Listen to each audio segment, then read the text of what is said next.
يرشدون. السلام عليكم ورحمة الله وبركاته. وعليكم السلام ورحمة الله وبركاته. الحمد لله رب العالمين والصلاة والسلام على أشرف الأنبياء والمرسلين سيدنا ومولانا محمد وعلى آله وصحبه أجمعين. أما بعد، أيها الإخوة والأخوات, أعزني وأعزكم الله. Saudara-saudariku yang semoga dimuliakan oleh Allah. Ya, seperti biasa di malam Rabu kita mengkaji pembahasan tauhid menggunakan kitab At-Tauhid karya Syekhul Islam Mujaddidud Da'wah Muhammad bin Abdul Wahhab bin Sulaiman At-Tamimi rahimahullah. Ya, pada pertemuan sebelumnya kita masih di bab Maja'a fi dzabhi li ghairillah. Bab keterangan tentang menyembelih untuk selain Allah, menyembelih hewan untuk selain Allah. Kita sudah masuk masalah-masalah yang ada dalam bab tersebut. Masalah pertama yang disebutkan penulis yaitu tafsir surat Al-An'am ayat 162. Inna salati wa nusuki wa mahyaya wa mamati lillahi rabbil alamin. Sesungguhnya salatku dan penyembelihanku, hidupku dan matiku hanya untuk Allah. Ini sudah kita singgung tafsirnya. Artinya kita hendaknya memurnikan penyembelihan hanya untuk Allah. Ya, tidak boleh untuk jin dan semacamnya. Permasalahan kedua yaitu tafsir surat Al-Kautsar ayat kedua yang berbunyi fasholli li rabbika wanhar. Salatlah untuk Tuhanmu dan sembelihlah untuk Tuhanmu.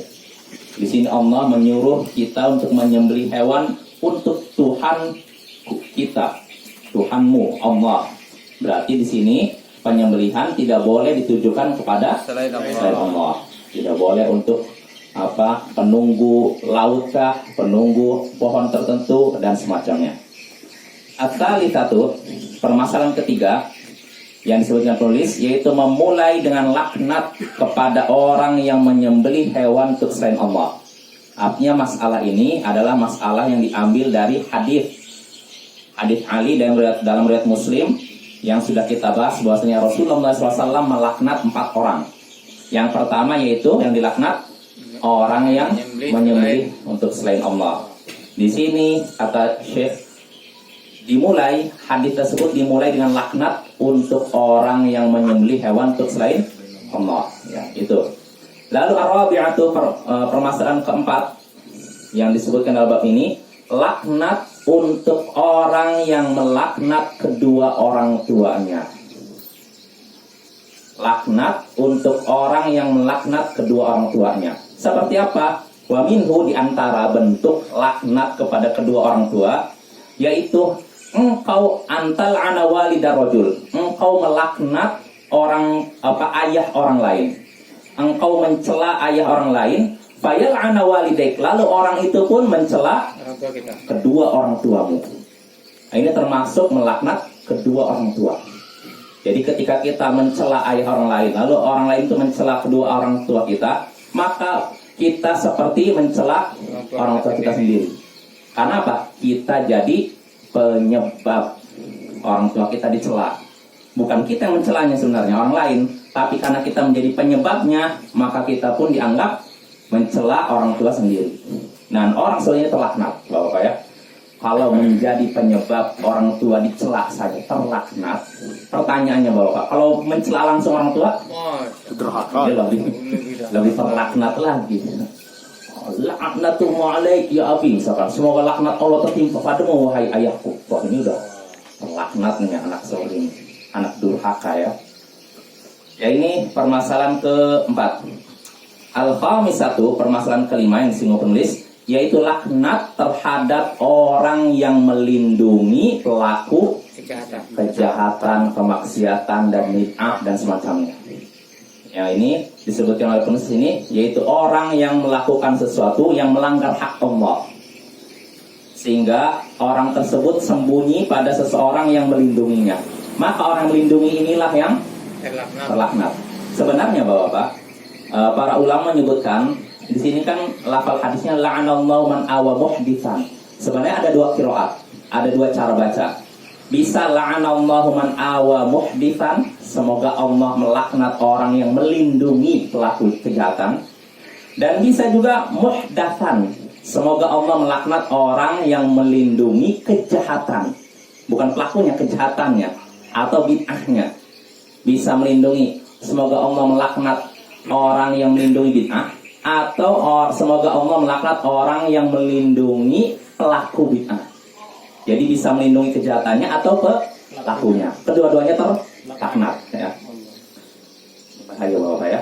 Lalu berikutnya permasalahan kelima itu. Lalu permasalahan keenam, la'nu man ghayyara manarul ardh. Ini sudah kita singgung. Laknat terhadap orang yang mengubah batas tanah. Ya, marosim allati tufarriqu baina haqqika wa minal ardh wa haqqi jarik.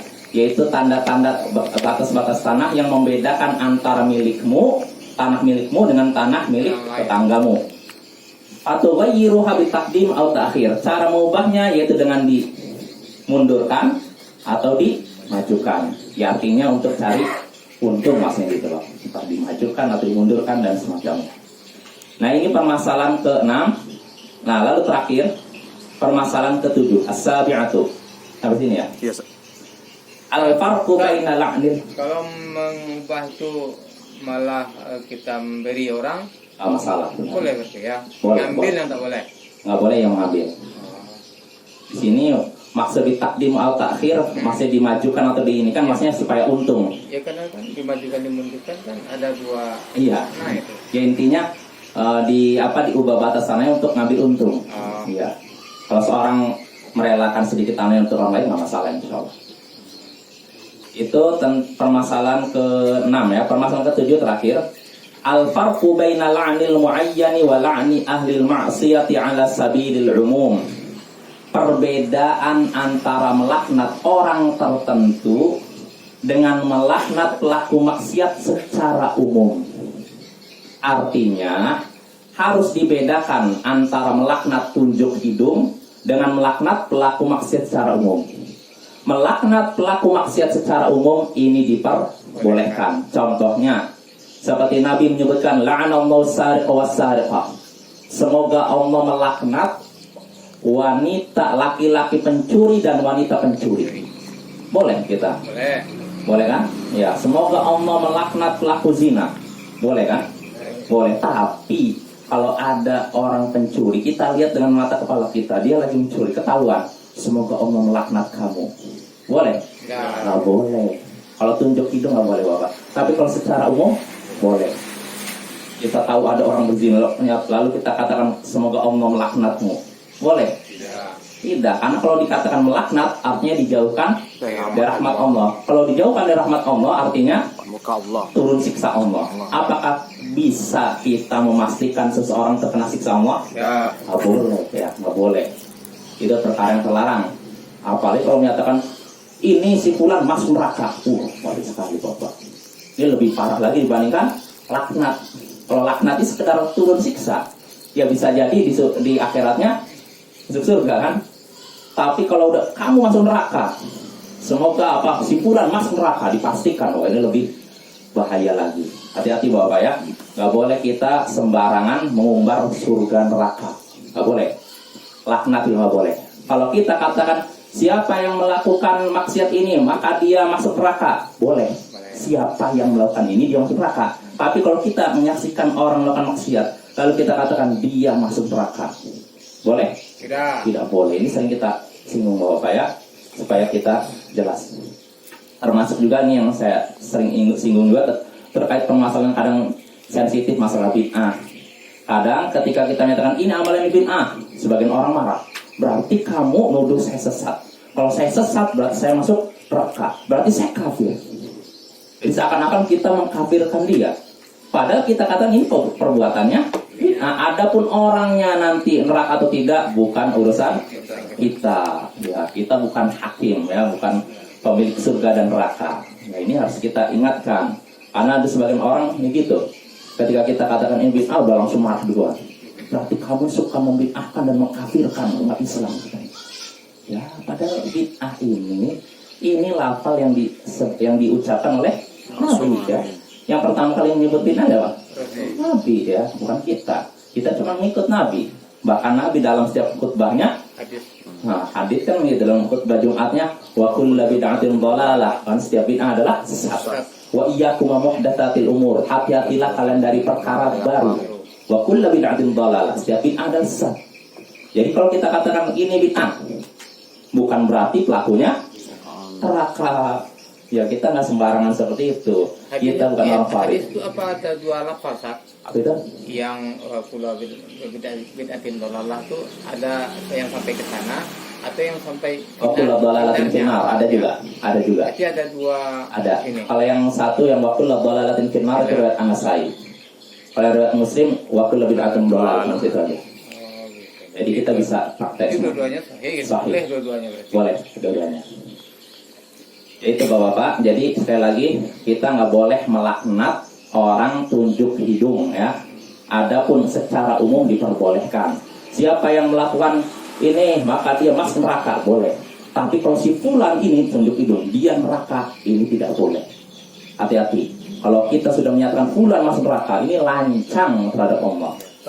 Ya. Macam mana kalau dikasih itu yang diputar di masjid ujung itu, kan dia ada dibilang tuh orang salati muda aja bilang orang kafir. Ya itu salah paham. Itu fitnah yang Salah paham, Pak.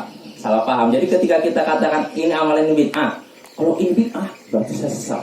Kalau saya sesat berarti neraka. Kalau saya neraka berarti saya kafir. Pikirannya langsung ke situ. Padahal kita beda. Menghukumi perbuatan dengan menghukumi pelaku perbuatan beda, Pak. Bilangnya orang salafi ini keras katanya. Ekstrim. Tahu mana muda aja bilang orang kafir gitu. Nah itulah kita sangat hati-hati, sangat hati-hati. Sampai sekalipun Bapak, kalau ada orang yang terjatuh dalam perbuatan kafir sekalipun, tidak mudah bagi kita menyatakan kamu kafir. Karena vonis kafir itu baru tercapai kalau pertama iqamatul hujjah. Artinya apa? Dinasihati dulu orangnya. Bisa jadi dia tidak tahu atau ada syubhat di kepalanya. Syubhat itu artinya ada apa? Keraguan, kerancuan. Ya pemikiran yang rancu sehingga dia mungkin nggak paham, bingung sehingga akhirnya melakukan kekafiran. Maka nggak bisa kita katakan langsung kafir. Tapi Ya. orang itu aja yang bilang tadi. Iya. Kasih itu aja. Iya, saya yakin. Karena dia marah. Ya, Itu kan sebetulnya kan itu ancaman.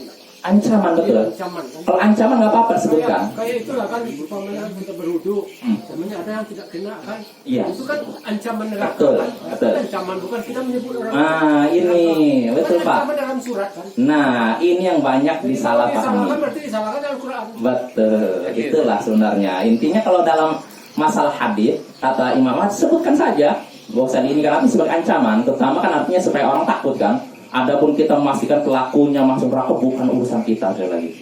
Kalau kita berani menyatakan fulan masuk neraka, lancang juga. Nanti dipertanggungjawabkan ini. Bahayanya besar Bapak. Kan Bapak pernah dengar ada dua orang di kalangan Bani Israel, yang satu ahli ibadah, satu ahli maksiat. Ahli maksiat ini melakukan maksiat. Si ahli ibadah negur dia, aksir. Berhentilah kamu dari maksiat. Tapi masih lanjut. Nah, satu hari si ahli maksiat ini masih lagi maksiat. Ditegur lagi sama ahli ibadah, aksir, berhentilah kamu. Masih lanjut maksiat. Sampai suatu hari akhirnya si ahli ibadah melihat si ahli maksiat ini sudah melakukan dosa yang amat parah. Akhirnya ditegur lagi, aksir, udah berhentilah kamu. Enggak capek-capek kamu melakukan maksiat gitu. Maka apa reaksi dari ini, dari si maksiat? Dia pun emosi juga. Awa bu'ita alayya raqiban? Apakah kamu diutus menjadi pengawas diriku? Emang siapa kamu istilahnya? Apa kamu malaikat? Kok kamu ngawasin aja saya gitu? Maka si ahli ibadah ini pun emosi, lalu berkata, la yaghfirullahu lak wa la yudkhilakal jannah. Allah tidak akan mengampunimu dan tidak akan masukkanmu ke surga. Allah tidak akan mengampunimu dan tidak akan masukkan ke surga. Artinya apa itu? Artinya apa? Kamu kafir. Bayangkan sekali kan? Dia udah memastikan ini nggak diampuni. Kalau perbuatan yang tidak diampuni, perbuatan apa? Syirik, kafir kan? Ada perbuatan maksiat kan masih bisa diampuni kan? Zina, mencuri, ini masih ada peluang diampuni. Tapi kalau syirik, kekafiran tidak diampuni. seorang mati dalam keadaan kafir, apakah diampuni dosa kekafirannya? Tidak. Tapi kalau seorang misalkan berzina, dosa besar. Tapi kalau dia tidak bertobat, ini menurut keyakinan Ahlus Sunnah di bawah kehendak Allah. Kalau Allah mau dia diampuni sehingga masuk surga. Kalau Allah mau dia dicuci dulu di neraka lalu masuk surga. Nah, ahli ibadah ini berkata, kamu Allah tidak akan mengampunimu dan Allah tidak akan mengampunimu dan tidak akan masukkanmu ke surga. Adil sekali kan? Akhirnya kata Nabi, Allah pun mengutus 2 malaikat mencabut nyawa 2 orang ini. Naiklah roh keduanya di hadapan Allah. Lalu Allah pun berkata kepada si ahli ibadah, apakah kamu sanggup menghalangi rahmatku kepada hambaku? Aku ingin memberikan rahmatku kepada hambaku. Apakah kamu sanggup menghalanginya? Maka jawaban ahli ibadah ini mana? Tidak bisa ya Allah. Maka Allah pun berkata kepada ahli maksiat, udhul jannata bi rahmati. Masuklah engkau ke surga. Ini kepada ahli maksiat nih. Masuklah engkau ke surga karena rahmatku, karena sayangku. Sedangkan engkau ahli ibadah, masuklah engkau ke neraka. Akibatnya buruk kan? Si ahli ibadah merasa dirinya lebih tinggi, ini rendah. Tapi karena ucapan yang lancang, Allah campakkan dia ke dalam neraka. Na'udzubillah min dzalik. Ini bahwa pelajaran berharga. Bahkan disebutkan dalam riwayat lain, para ulama menyebutkan si ahli ibadah ini lagi sholat, si ahli maksiat nempelkan kakinya ke sini.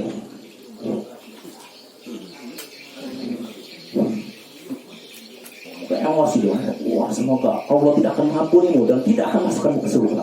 Dia sudah menjadi penentu neraka. Berarti sudah menandingi siapa? Allah. Lihat tuh, dosa dia lebih parah dibandingkan dosa ahli maksiat ini. Maka bapak-bapak, kalau ada orang berani mengatakan si fulan masuk neraka, berarti dia sudah menyamai Allah. Dia dosanya lebih besar dibandingkan pelaku maksiat zina, mencuri, korupsi. Hati-hati ini. Maka sekali lagi, Ahlus Sunnah Salafiyun orang yang paling sayang kepada kaum muslimin. Kita nggak mudah mengkafirkan umat Islam, nggak mudah membid'ahkan. Artinya gini, seorang melakukan bid'ah, ya, adapun dia ahli bid'ah, nggak semuanya. Nggak mesti seorang melakukan bid'ah berarti ahli bid'ah. Jelas loh Pak? Karena kalau pelaku bid'ah dengan ahli bid'ah beda kan?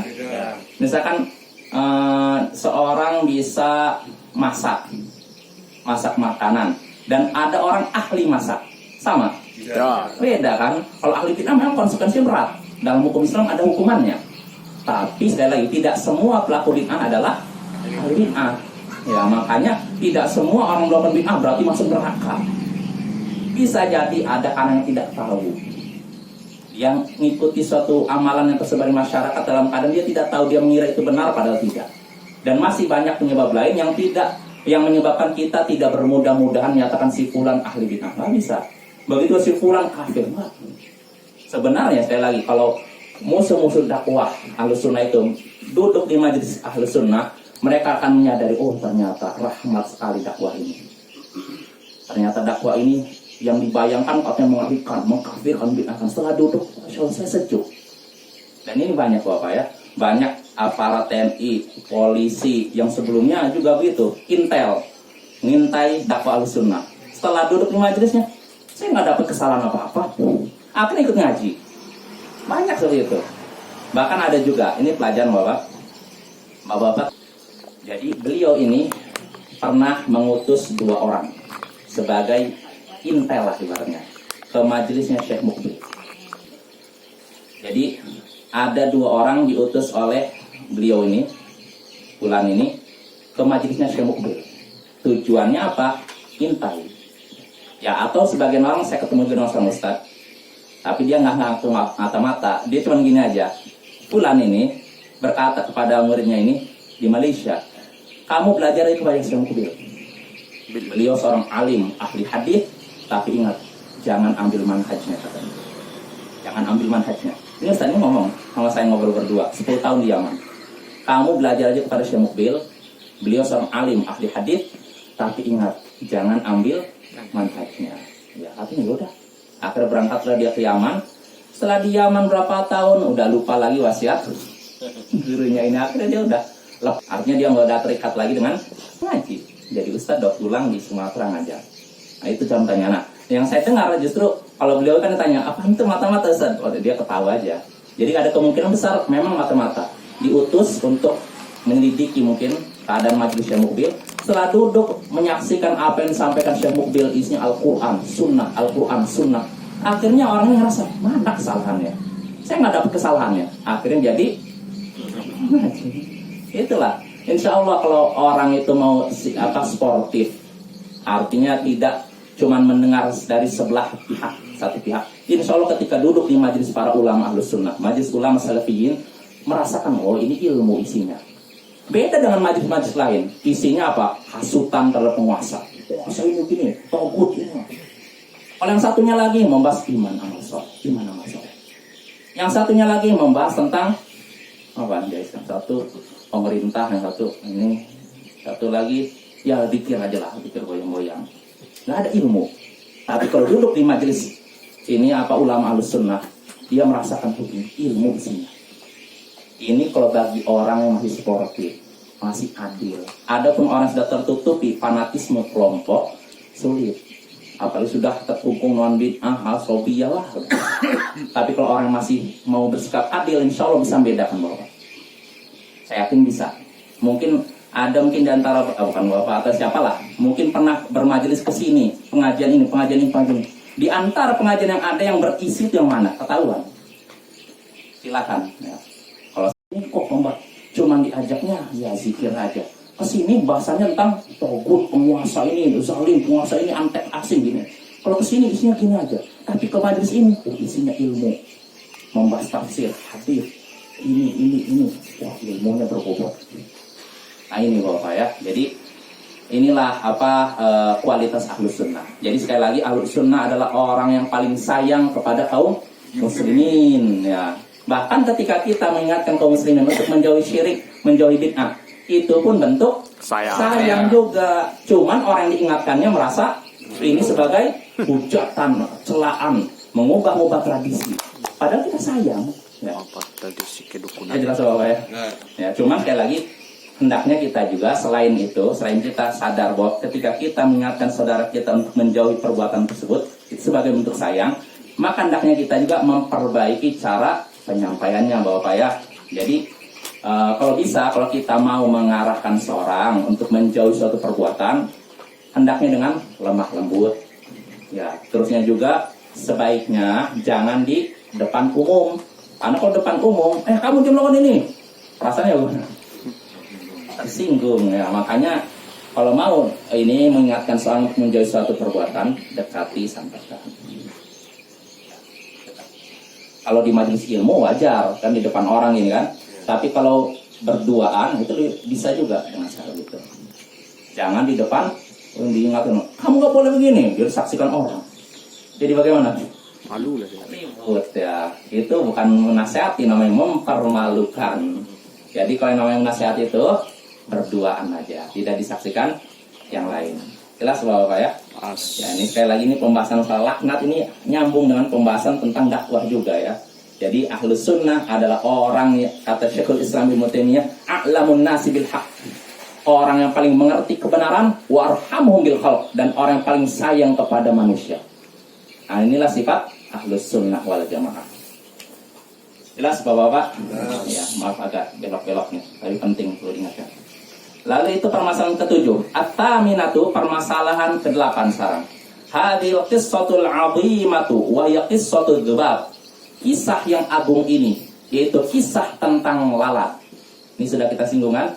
Jadi ada dua orang melewati suatu kaum yang memiliki berhala. Tidak ada orang yang lewat kaum tersebut kecuali harus mempersembahkan sesuatu untuk berhala ini. Maka ketika dua orang ini lewat, kaum tersebut berkata kepada salah satu dari kedua orang ini, berilah persembahan. Qarrib, berilah persembahan. Maka orang pertama menjawab apa? Laisa 'indi syai'un uqarrib. Aku tidak punya sesuatu yang bisa kupersembahkan. Nggak punya nih, saya nggak punya apa-apa. Maka kaum tersebut berkata kepadanya, qarrib walau dubaban. Berilah persembahan walaupun hanya seekor lalat. Akhirnya orang ini mempersembahkan lalat pada nar, lalu ia pun masuk neraka. Ini orang pertama. Wa qalu lil akhar, lalu kaum tersebut berkata kepada orang kedua, qarrib, berilah persembahan. Nah, ini perintah ini sama dengan perintah untuk orang pertama. Namun orang kedua menjawab, ma kuntu liuqarriba li ahadin syai'an dunallahi azza wajal. Aku tidak sudi memberikan persembahan kepada siapapun kecuali kepada Allah. Akhirnya apa yang terjadi? Akhirnya mereka menebas lehernya pada khalal jannah. Lalu orang tersebut masuk neraka. Ya, masuk surga. Ya, ini nggak salah. Jangan ikuti kesalahan siapapun. Ya, masuk surga ya, maaf. Ya, ini hadis yang sudah kita singgung dan sudah kita bahas bahwasanya hadis ini kalau dari Rasulullah SAW ini lemah riwayatnya. Yang sahih dari Salman Al-Farisi. Namun Salman Al-Farisi pun ketika membawakan riwayat ini ada kemungkinan dari Israiliyat. Diambil dari kalangan Bani Israel.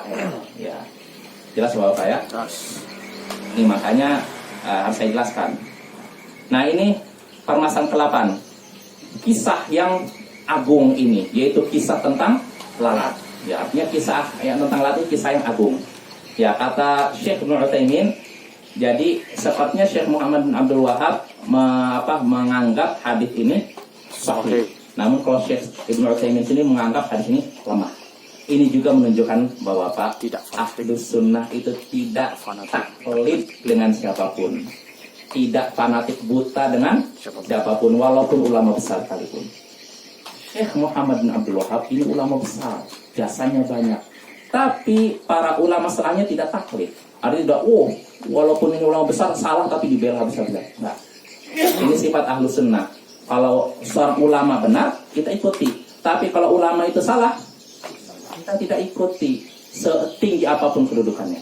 Nah, ini juga syiar kita Bapak. Jadi kita itu dalam beragama ikut dalil, bukan ikut orang. Ini jadi patokan ya.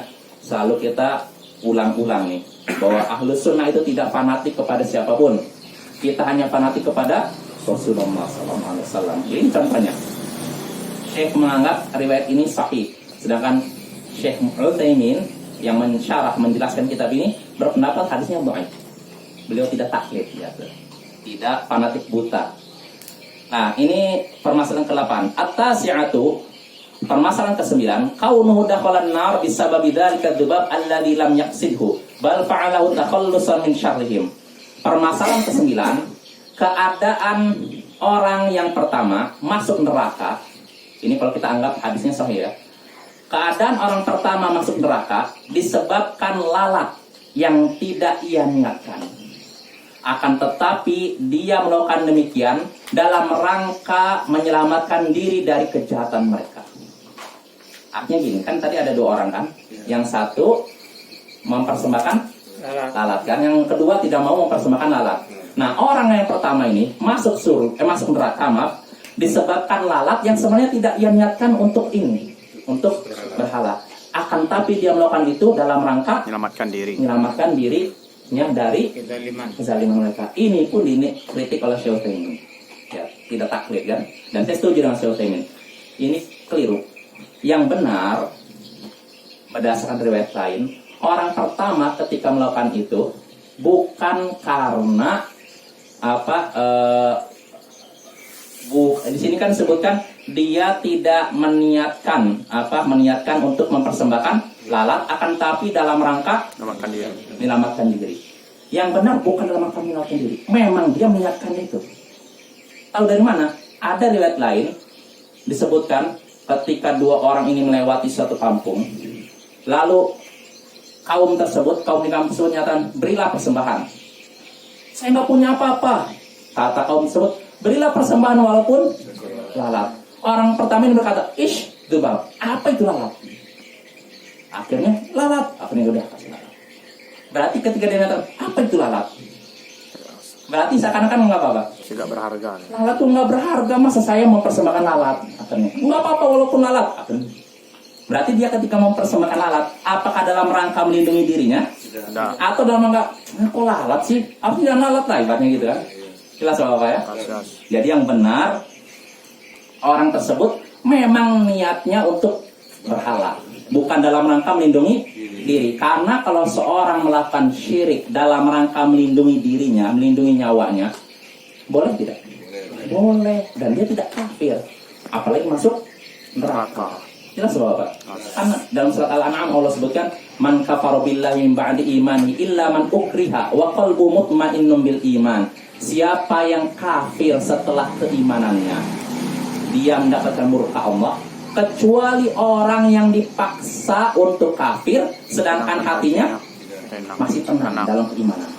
Artinya orang seperti ini tidak dapat dosa. Nah, ayat ini turun terkait Ammar bin Yasir. Dia kan dipaksa untuk mencela Rasulullah SAW. Dia disebutkan dia disediakan ember oleh kafir Quraisy, dia diikat begini, lalu ini yang dimasukkan. Disuruh mencela Muhammad, ayo cela Muhammad. Terus sampai puncaknya ketika dia dinyalakan api. Lalu Ammar bin Yasir diikat begini lalu dibakar hidup-hidup di atas api.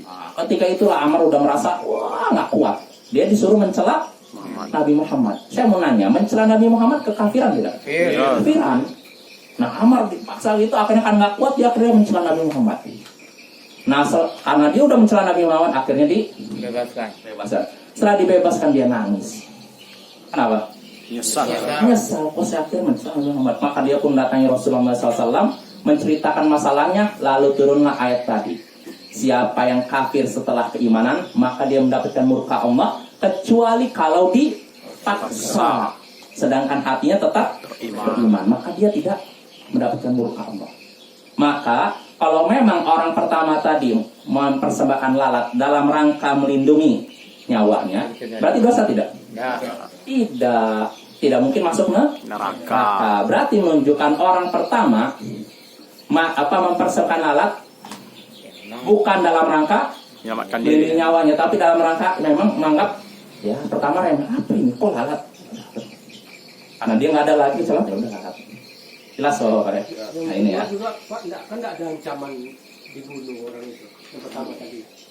Iya memang nggak disebutkan juga Bang. Nggak disebutkan kamu berikan lalat atau dibunuh, nggak disebutkan Bang.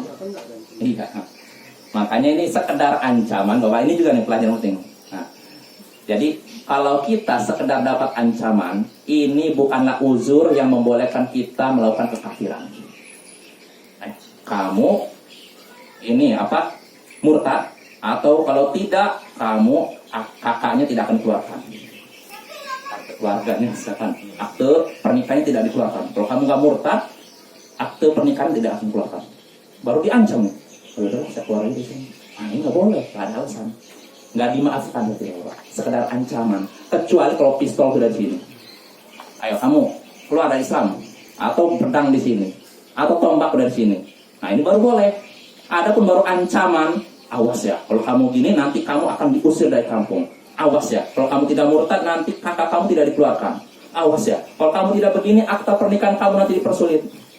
Ini baru ancaman. Ini bukan uzur yang membolehkan kita mengucapkan kata-kata kafir. Jelas Bapak ya.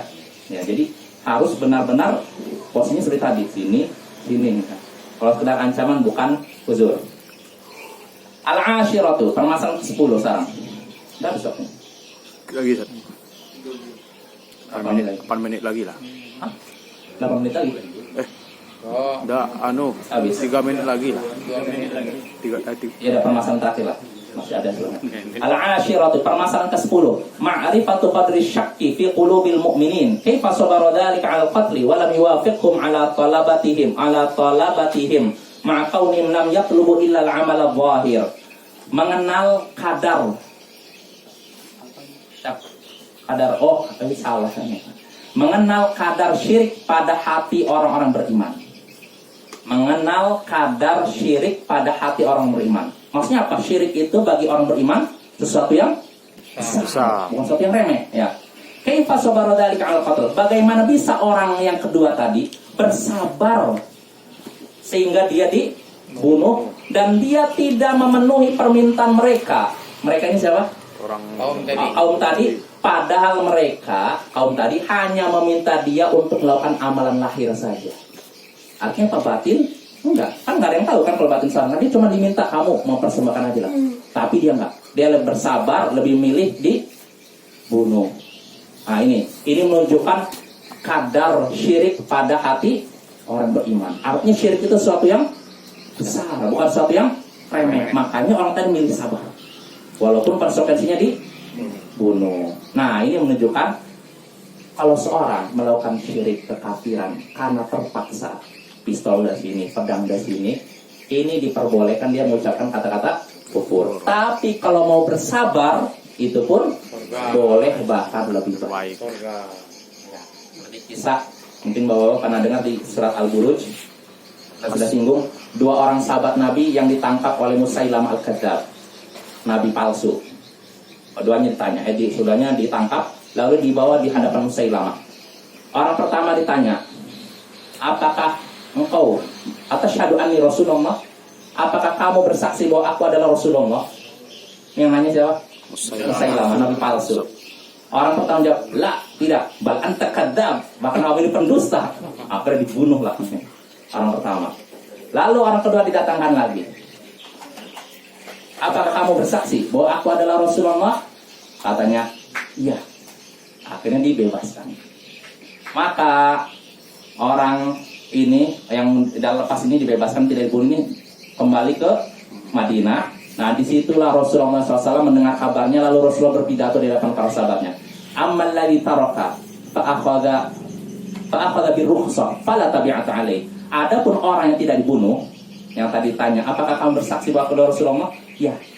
Masih dalam rangka apa? Menyelamatkan dirinya. Kata Rasulullah, adapun orang yang tidak dibunuh, dia sudah mengambil keringanan, maka tidak ada celaan bagi dia. Jelas Bapak ya?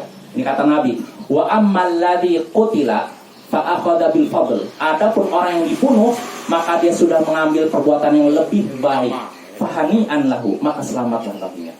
Artinya Bapak, kalau kita dipaksa mau dibunuh nih, pistol dari sini, kita dapat keringanan untuk mengucapkan kekafiran. Tapi kalau kita lebih milih tembak aja, itu lebih baik, syahid. Maka tinggal kita pilih sesuai kadar keimanan kita. Kalau kita masih mikir, anak istri saya nanti gimana nih? Ya udahlah, udah dapat keringanan. Ya mungkin itu Bapak ya, masalah 10. Insya Allah pada pertemuan berikutnya kita selesaikan masalah ke-11 ya. Subhanallah. Assalamualaikum.